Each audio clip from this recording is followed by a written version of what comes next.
I remember the first time that I ever fell in love. I was like 20 years old, living in New York, was bar hopping on a weekend, out with a few friends of mine, and eventually we wound up meeting up with some friends of friends. So there was a few new people that I didn't know at all.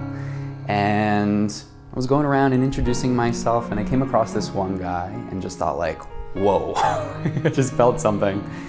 And it was beyond just him being like a handsome guy and, you know, a little bit charming seemingly at the start. There was something else that was drawing me into it. There was something kind of magnetic that was just pulling me in. I didn't know what it was. I didn't care to know what it was. I was just feeling it. So I went with it, and I just went up to him and was like, "Hi, my name is Matt."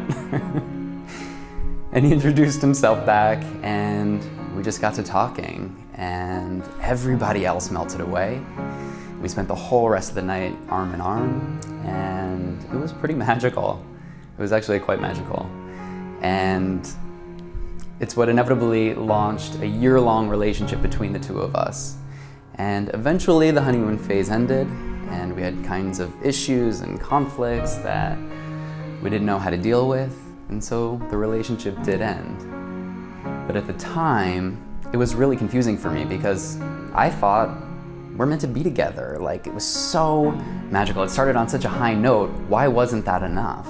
And the reality is that passion isn't enough. If we don't have the psychological and the rational tools to be able to sort through the issues that can come up in relationships, then it's going to be a difficult thing for us to navigate.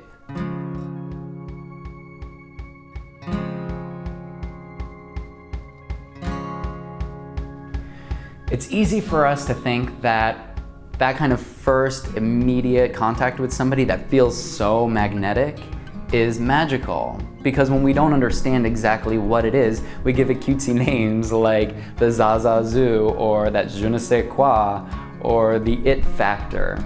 The reality is that we have enough psychological information to be able to put together the components of all of that to know and understand deeply what the psychology of attraction is, why we are pulled and drawn towards the people that we are. We all have emotional wounds, we just do.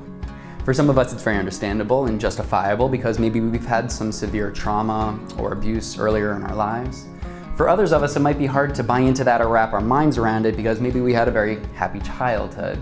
But the thing is that it's a psychological phenomenon that none of us can escape. It just happens for all of us. It's a normal thing. The reason for that is because anytime as children we're experiencing any kind of neglect or lack of love, we have this magical ability to make everything about us as children do, and so then we internalize that, personalize it to mean something negative about us. And when we do that, then we also have all these defenses that follow up. And so all of that really comes from the people who are meant to be our pillars, like our parents, our teachers, our mentors, anybody who's in that kind of authority position for us, that caregiver position where we need that love. Anytime that we're feeling an absence of that, that's the kind of wounding that I'm talking about. So we all have it.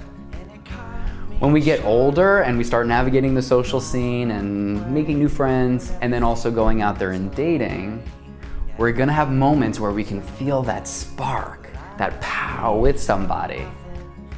The reason is because that person is reflecting something back to us.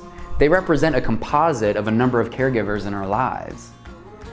It's kind of the reason why, you know, when you meet somebody and you're like, I feel like I've known this person forever, he's my soulmate or she's my soulmate, and it's amazing, we're meant to be together.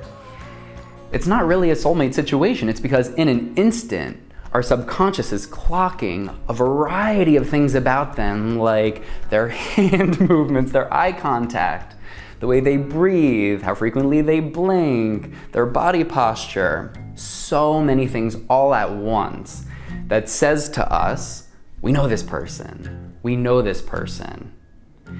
There's something that's very comfortable and familiar about who they are, and they also give us an opportunity to finally be heard and seen and loved in a way that we felt like we didn't have when we were younger, so we can finally get our needs met and we can finally heal. When we don't have an understanding about the pieces of the puzzle of why we're attracted to the people that we are, then we chalk it up to a very magical, fantastical experience. Like, this is somebody who's gonna be my Prince Charming, and this is my happily ever after, and this is my fairy tale. The expectation is gonna be set up in the same way for the rest of the relationship, which is yeah, everything else is gonna happen very magically too without so much effort from me. We're just gonna be loving each other all the time. And what happens? The honeymoon phase eventually ends, and that doesn't take place. We start feeling like, oh, that person isn't there for us, or loving us in the same way, or being as attentive as they used to be. What happened? And then we start getting re-wounded in very similar ways as we did when we were younger. And then all of the same defenses come up, and then there's more of that wedge that's put in between us and our partners, because now we start blaming the other person. Why aren't you loving me enough? How come you're not there for me enough? Maybe we'll pull back and detach ourselves.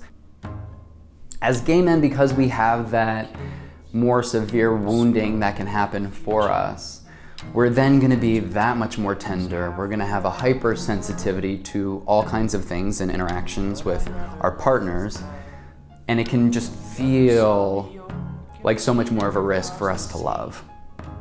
This is an opportunity for us to be able to heal, for sure, but the way in which we go about doing it, now being aware of why we're drawn to the person that we are, is going to be different.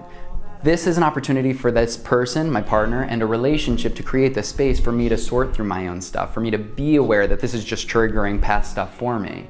And now I have different tools that I can develop and hone to help me work through a relationship in a very different kind of way.